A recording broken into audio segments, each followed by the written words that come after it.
Welcome, everybody, to Acts of Kindness, Connecting Through Caring. My name is Debra Lee Fader. I am your host and so happy to be here with you to talk about a very difficult topic. This topic is how to get rid of that nagging grudge with reconciliation and a rebirth on the other side of that grudge. Here is why we need to discuss this. We all need to learn to forgive.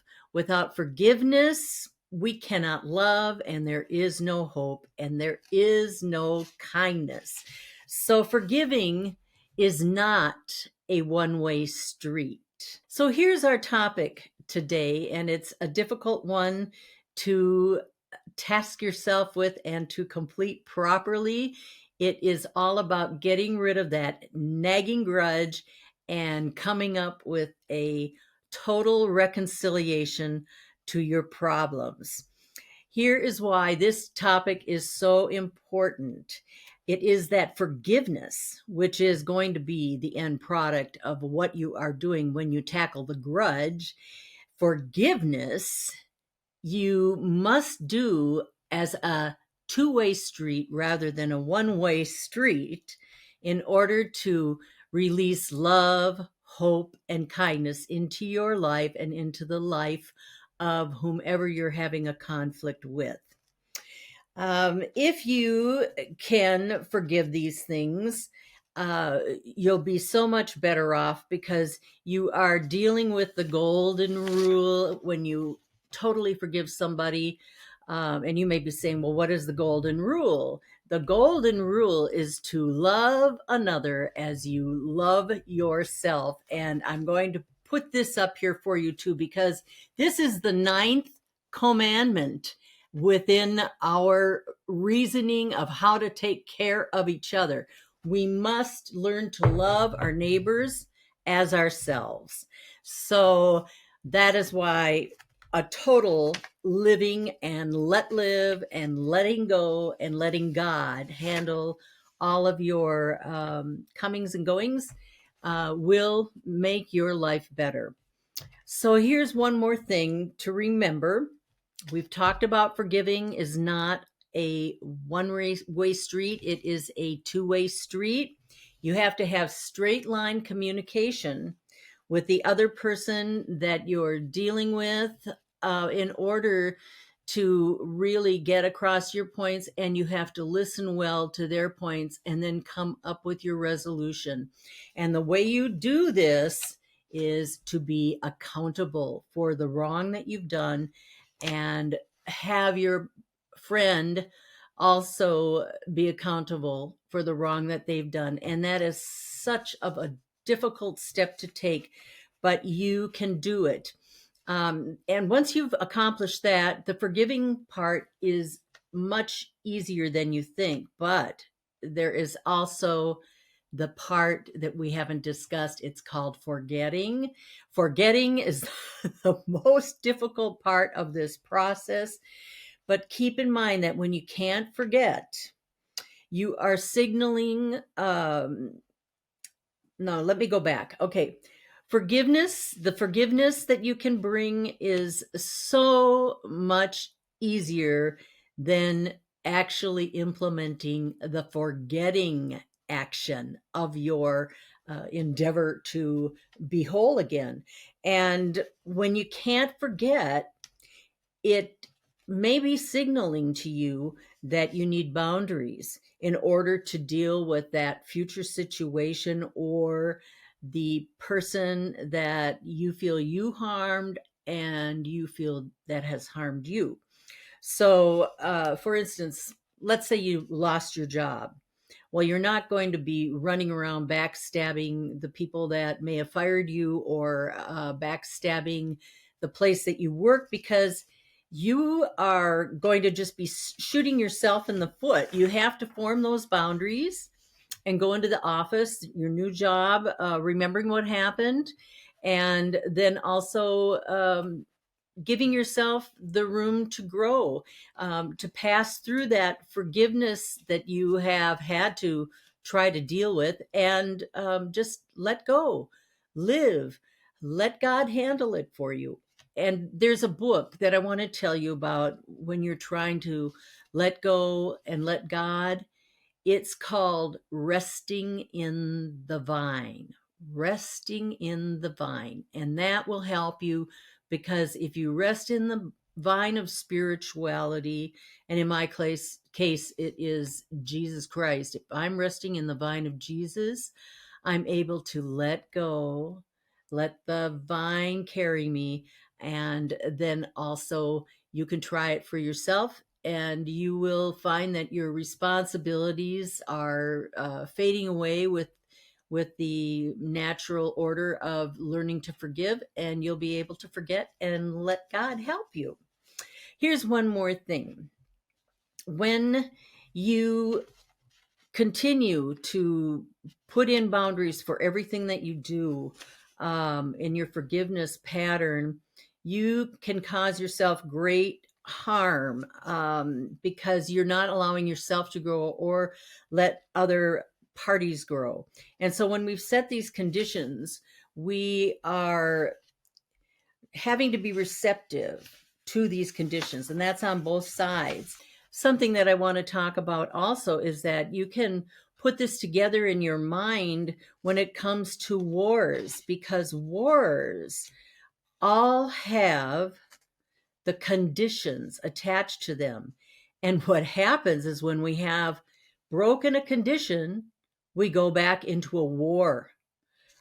So it's too bad we have to have conditions as peacemakers. We'll leave that up to the diplomats, but we can't break the conditions. We can't break those borders that we have put up for ourselves, all of the boundaries. And in war between countries, there will be borders and boundaries. So we must try to adhere to what we had originally worked on as a deal for forgiveness. And this happens with people too. So I just want you to know that you should let go and let God try to handle things for you.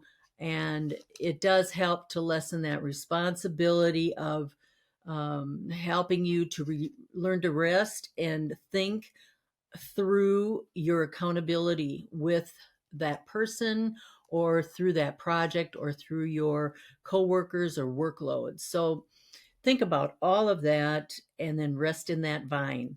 I have a little story or an analogy that I'd like to bring up for you. Let's say we're out on the beach and we stumble and we fall and we cut open our skin on our knee. That's going to be quite painful.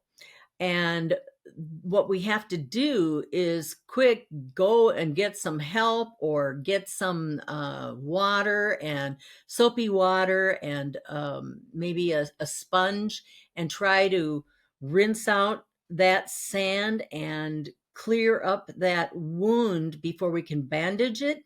And while you're clearing and working with that sponge, it's going to be very painful. And I want you to think of your soul and your spirit the same way, that when you've done a wrong to someone else, or someone has done one to you, that you need to clean out that wound. And so you start scrubbing just like you have a sponge, and you're scrubbing through the emotions and getting right to the deep part of that cut, so that you can have a clean space to heal. And you might have to put a bandage over it in order for it to heal, but that's going to take time. You can't just put a bandage on your wound and expect that you're going to be healed immediately. No, you have to go through the process, and it's uncomfortable. It might feel sticky, itchy, hurt for quite a few days. And you just have to wait until you can finally allow that wound to have healed. And we need to think of our souls as a surface that needs to be healed. So it's not going to be pleasant as you're going through that part of taking the sponge and rubbing it onto the wound.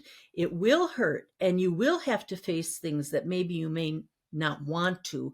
But those things will only make you stronger, and they are going to make you heal. So it's worth going through the ordeal to learn to heal and realize that someone else is going through the same thing you are. Once you've offered your need to be forgiven, and they also will have to offer you a need to be forgiven on their side, and it takes time. So you've got to let that happen, and then eventually one day everything will be healed, and you'll be so surprised, and you'll be happy that you were able to learn something from the process, and you'll be a little more clear in your soul and your emotions, and so will that other person.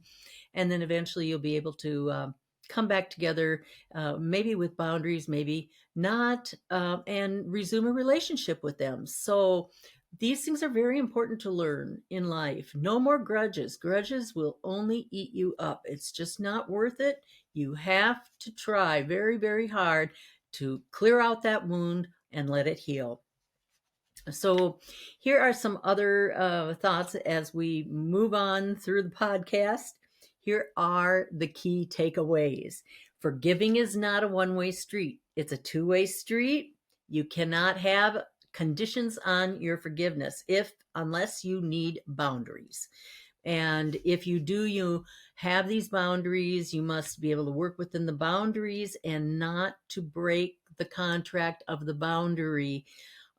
Or if you're able to just have complete unconditional forgiveness, it will be the best thing for you in the long run. And then you'll be able to pick up the pieces and work with that other person again. So let's think about trying to avoid the boundaries, but if they're necessary, we must live by the boundaries. Keep in mind that we are all just doing the best we can. Humans are fallible, and we must realize that when we are forgiving another and they are forgiving us, that there may be boundaries, but hopefully we can have an unconditional forgiveness. Remember that it takes time to get there. Allow yourself the time you need.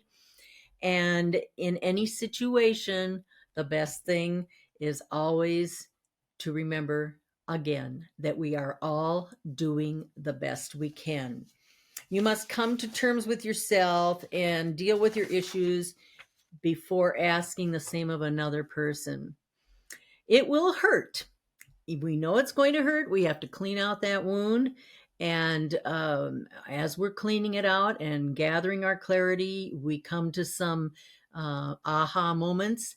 And just keep in mind it's going to hurt until it doesn't. And that's how you know that you've grown and that the person you were having your conflict with has also grown, when you're both able to forgive and hopefully forget.